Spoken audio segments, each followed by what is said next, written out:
So we have about 15 minutes, 20 minutes for Q&A. Those were great presentations. I think what I would like the message to be today is we're creating solutions, not just here in Toronto, but for everyone across our community, across the country and beyond. So creating solutions for our community, but also create solutions on a micro level. So for individuals. And what I would say to you is if you have issues and challenges and whatever, don't be shy. Reach out. We're here to help in whatever way we can. All right. So on that note, I think how we're going to do this, I think we have another mic. Henry, do we have another mic? Yes, we do. Andres has the mic. If you have a question, just raise your hand and I will pass back to our esteemed colleagues to respond. All right. We have time. Ask away. Don't be shy. Hello. Where you have stress and impairment, you may have a crisis situation where you may have violence, you may have people compromising another person's integrity, or they're all trying to alter their personality in some way, manipulation. You may have financial crimes. What support is there from emergency services and from social workers to identify abuse or financial crimes or any kind of violence in a home? So yeah, I think what you're pointing out is that sometimes you can be in a situation where things can get out of control very quickly, right? You might see a friend or a loved one who's getting into a situation where we're concerned that maybe those around them that are providing care might be creating a situation that could be seen as abuse and could be dangerous even for those who are actually providing care. So, one thing that we've done, I can speak to here in Toronto, is through our local region, we have a few different things available. Through Toronto Public Health, we have a crisis service where we have 17 nurses who can get into, can work with the authorities, etc., to try and help out. That's called our Vulnerable Seniors Action Team. But we also do have a service where anybody can call called Crisis Outreach Services for Seniors. It's also known as the Seniors Crisis Line here, so that sometimes when folks are calling our office or we have a caregiver in distress or whatever, and we need someone to get into the home and work into a situation within 24, 48 hours, we have a trained group of, again, nurses and social workers who can actually help work with the different authorities, because this is a way that we can try not to escalate the situation by simply just calling the police and having them come and then exacerbating the situation, because sometimes the situation is a lot more complex, and having lights and sirens just appear not great, but by actually working in partnership, understanding what the situation is, we can sometimes approach it in a way that can lead to a much more amicable outcome. So that really does talk about some of the extreme situations that can happen, but certainly we are trying to build and coordinate better services like that that can better respond so that people don't end up, in jail, literally, or actually in the emergency department, but we can actually focus on getting the right care in the right place at the right time. I just want to add a little bit. It's a great question, and it's so hard. And I think when we think about many of these conditions, that really are progressing and changing over time. And if we can develop a supportive relationship earlier on with the family, some of these things, they escalate over time, but maybe there are triggers that we can catch earlier on and sort of help families to recognize things coming and help, maybe more of a preventative approach as well. Hi, I'm here with Qualicare, a home care company. So we often get calls from patients when it's a little too late when they get home or their families, and it's days or weeks after they've come home from the hospital and they didn't realize they weren't going to be able to go back to regular life. And we get those calls when they're very stressed out because it has totally turned their life around.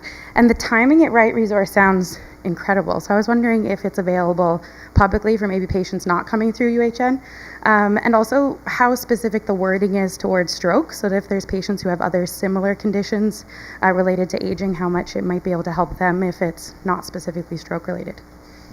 So that's a great question. Thank you for that. Nice to hear that it resonates with people. I would say email me. And what we do, it is very specific to stroke, but I think, again, the caregiving is a universal phenomenon, and so there's a lot of aspects that I think would be very universal to different conditions. So I say email me, let's look at it, let's tailor it to whatever environment you'd like and context, and we can go from there. I'll start and I'll pass it over. What I would say is that there are pockets. And again, my concept of having it being standard practice across the country, across sites, what's available in an urban center, how can we make that available in a rural center? How can we be made things available in multiple languages, a Hungarian situation? So I think there are pockets. The Alzheimer's Society has great resources, Heart and Stroke has great resources, but they're not available to everybody and they're not easily accessible. People don't know about them. So there's a lot of things we still have work to do to make that aware. I think just building on Jill's comments, one of the things are we maybe as Canadians we worry a lot about the future, but we don't do a very good job planning. So when it comes to things like advanced care planning, only about 20% of Canadians have actually said, okay, well, what happens if I was to have that stroke? What would I want? Do I know where to get my equipment, when I need it? And we do a terrible job of that, number one. So the key is if we even just create some of these programs, the challenge is, are people going to go to them? Because usually, as Jill kind of noticed through her research, we kind of don't really start thinking about it until we're stuck right in the middle and we're kind of that deer in the headlights phenomenon. One thing that we have done is on the recipient side, especially dementia becoming such a great and growing concern, is here on University Avenue, we created a program to actually train caregivers who are caring for a loved one with dementia. Because by giving them the education around what dementia is and how to actually anticipate, again, back to some of those questions, what happens if my loved one starts to actually hallucinate or actually having behavioral issues? How do we coach them and train them to work through that? And so that's our Reitman Caregivers program we run here. And the nice part about that is because we actually, again, do great research to actually show that it actually works and actually supports caregivers to feel more empowered and better. Through our Ontario, the Government of Ontario's dementia strategy, funding just came out this year for the Alzheimer's Societies to actually launch that program in every region around Ontario so that, again, more caregivers can access that support so that they can learn about dementia and they can actually learn better how to provide that care. But again, that's about dementia. Again, Jill's just talked about the great work in stroke, and there's many other areas. But again, it's one of those things where we're testing ideas and then seeing how we can disseminate them across. So just be aware of that, and you can access that now through any Alzheimer's Society in Ontario. Is there a geriatric network that would exist today that family doctors can get access to and use the tools that are available through the geriatric network that currently will exist in Ontario? Is there one that exists? Yep. So in terms of that question, I think there's pockets of good things happening. I don't think we have a standardized kind of system, and that's something I know certainly I'm trying to push forward, at the Government of Ontario level to say, how do we actually, right now, if you look at geriatricians like me, if you've never met one, you're not uncommon. There's only 250 of us in the country. There's 2,500 pediatricians, and ladies and gentlemen, older people just started outnumbering younger people last year. I'm proud to say that actually, here at UHN and Sinai, we have the largest group of geriatricians. We have 14 now that are providing care not only in people's homes, but also, here on the inpatient units and in our outpatient clinics as well. One thing we are doing is we're trying to, develop those great models as we learn about them. We're certainly providing care not only here in the buildings on University Avenue, but as I said, out in the homes through our clinics. We serve people all across the province who will drive because they want to get this quality of care. But as, using technology and with our colleagues here, we're actually doing a lot more work through telemedicine and e-consultation to really support, our primary care providers. So we're doing lots of different things. We don't necessarily have an Ontario-wide, effective network per se, but we're trying to really build a good standard of care here in Toronto to really support our primary care providers and our growing aging population. So all I can say is we're working on it, and I think we're doing some good things to start, but there's a lot more work that needs to be done. Just to follow up, one more question, sorry. Is there a way that we can educate family doctors to try to identify the frail and the weak earlier and put them in some sort of assessment program where they get watched or seen, or the recommendations are made early enough so we're not waiting for these patients to end up in hospital? Right. So I'll start, and so I think one of the things again we are doing is one of these secrets that I'm hoping that will change very shortly with our new government is that we don't actually mandate any training in our schools of nursing, therapy, social work, medicine, you name it. It's not mandated that you have to learn about caring for older adults. I think that's a problem because all of you helped pay for my education at the University of Western Ontario in medicine, but I wasn't required to learn about caring for older people. That's a problem, right? So then we have a lot of primary care providers who say, I wasn't actually taught about geriatrics, let alone dementia care, let alone kind of how do I help families and caregivers, all these sorts of things. So we need to actually modernize our curriculum for all of our healthcare professionals so that they know how to anticipate and support these folks. And one of the things that we do not only are we providing care and support for patients and caregivers, but for our local primary care networks here and our other specialists. Actually, every year we actually put on 2 events here, educational series. I know Andrea helps to lead a dementia education series, but we also lead what we call our geriatrics update course, where we've got, again, practitioners that come from all across Ontario and Canada come here. We have 250 learners who were just here the other month who were learning about, again, those principles of geriatric care and how to do that. So we really feel that our mission here is not just about research and patient care, but also education in a broad variety, just so that folks, and they're hungry for that education because we never gave it to them early on when they needed it at that point. So we're trying to do that, but again, it's little things that we continue to try and do.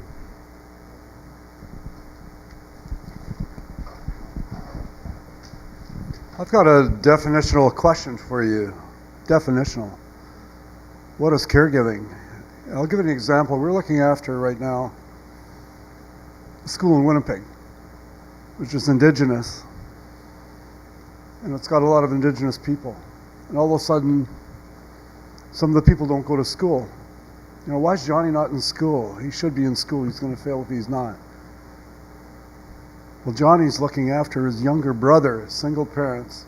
The school we're giving aid to in Winnipeg has got 49% single parent. And the mother is working, trying very hard to work and look after the family, and that's caregiving. But the son, she's got 3-4 kids. A lot of the Indigenous people have a lot of families. And the poor kids have got to look after their younger siblings. That's caregiving. And they're failing in school because they can't come to school enough to keep up. And you go and say, why are you delinquent? And he's delinquent because he's looking after other parts of the family. He's got to do it, and the mother can't. And as so often happens, the male takes off and leaves the poor mother, and then it's the grandmother gets involved, and the grandmother and the parents have got to engage. I think your definition is way under. I think there's massively bigger caregiving dollars amounts that never get recorded by your totals. You want to comment on that? So certainly one thing is when we talk about the number of folks providing care, 8.1 million people, that doesn't just include, adults, caring for older adults. That also recognizes that some of the fastest growing group of caregivers in our country are child caregivers, right? We recognize that there are a number of folks, we don't necessarily look at the numbers of folks who are under the age of 12, but we start counting at that number of folks who are providing care maybe to younger children in the family and or their parents and or grandparents as well. The other fastest growing group of caregivers, and again, this is why we changed the language of the Canada Caregiver Credits, right? Because again, it was very focused on this traditional, it's the children taking care of mom and dad who are elderly. And we said caregiving, care recipients have no age definition anymore, and actually those who are providing care don't have an age definition, certainly. And we also recognize that it's not even about blood that actually makes people become caregivers to other people. The fastest growing group of caregivers, ladies and gentlemen, in Canada are not family members, but actually friends and neighbors. And that was a challenge because most of our previous caregiver credits said only if I'm related to you we can be recognized recognized as caregivers. So as I mentioned, Manitoba, again, where this program is from and where I'm from originally, again, it actually has the most advanced definition of caregivers because it takes out the language of age, it takes out the language of who you live with. It just recognizes I'm a human being caring for another human being regardless of blood, and recognizing that all those people need to be recognized and supported. So I think it recognizes that this is a growing issue. And again, it's not just about economic productivity, but even for educational capacity for the future, but also future economic productivity, because someone has to sacrifice work, they sacrifice their future economic security. If someone has to sacrifice their education for a noble cause of caring for a loved one, they might sacrifice an entire future. So how do we actually support people of all ages to support care? And that's something that we certainly have looked at. It wasn't necessarily the focus of today's presentation, but certainly something we are well aware of and something that needs to be addressed. So thanks for raising that issue. So I have a question about politics and the changing political landscape, especially when I think about translation. I think about technical devices for people and prescribing technological devices. I'm wondering if you have a commentary on who should pay for it, for how long, how we're going to show ownership of that, if it's public, private, just thoughts around that. Well, yeah, sure. Sorry, I'm thinking about how to answer that question. So it is challenging, I think, in Canada with our system to get people to want to pay for medical devices. So things that could benefit them, people do seem to have it seems to be a bigger barrier to wanting to get people to want to put money towards it. I think if we can show, anywhere we can show the benefit to the larger healthcare system, if we can keep people out of the emergency room, if we can prevent a fall or a back injury or prevent someone from needing to go into a nursing home, I think it could make a lot of sense to have the healthcare system pay for many of these things, because the long-term benefit to everyone is there. One of the dreams I have is that when someone comes home from the hospital, there might be a big truck that shows up with all this equipment potentially there, and the person that just driving the truck can install it. They have healthcare training and technical training, and they can drop off the right stuff. If you need a Wi-Fi network to make some of the equipment work, they would drop that off, and it's all part of the home care system because it helps the home care system in the long run. Can I ask, would they share the data as well, the data set from that? Like, would it be a home care and a healthcare data set? So, like a cloud, or how do you envision that? That's a good question. I guess you could think about working the data in as well. Yeah. I think just building on that, I think right now we do have certain mechanisms, just so people in the audience know that there is certain types of adaptive equipment. We have a program in Ontario called the Ontario Assistive Devices Program. So again, if someone, for example, needs a walker or needs a cane, some of the devices we were talking about, if it is actually covered by the government, they will actually help an eligible person pay for the majority of those costs, but there is a copay attached to that. And again, the program's a bit old and antiquated, and it needs to be updated because some of these newer technologies are certainly not included or recognized. And we also know that for some folks, for example, that $100 copay is a barrier between them even getting the equipment in the first place. And so this is the challenge when we actually have a program that works well for a number of people, but some of the most vulnerable people. So some of our house calls programs and our community programs, and even through our community outreach team, we have a special little fund through the foundation where if someone can't afford a basic piece of equipment, for example, and that's going to be the difference between them living here at Toronto Rehab or actually being able to go back and live in their home, we will actually pay. We don't advertise that, but it's one of those things where it's when our social worker or nurse, press the button and say, this is what we need, just to make that gap fill, we will actually use that because it can be a difference for someone as well. Okay, actually, I'm glad you mentioned the foundation, because I think every day, every other day, I sign off on a piece of equipment on behalf of the foundation, on behalf of all our philanthropists here, the donors here, a piece of equipment that allows someone to go home. And it could be as little as $50, sometimes hundreds of dollars, sometimes a wheelchair, a walker, you name it.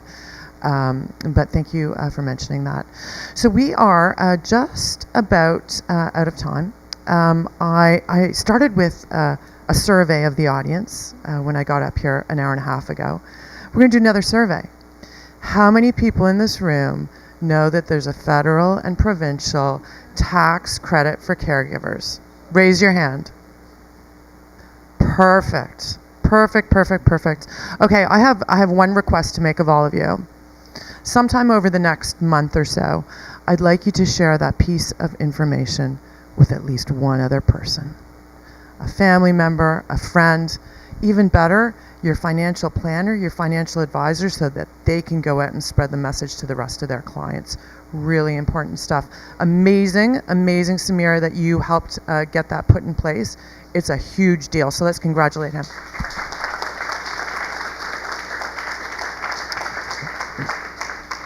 Again, Toronto Rehab and UHN and Sinai Health and the entire healthcare network is here to help. We're trying to create solutions for people, all of you, your families, your friends, and the broader community at large. So we are here. Again, don't be shy. If you need help, reach out.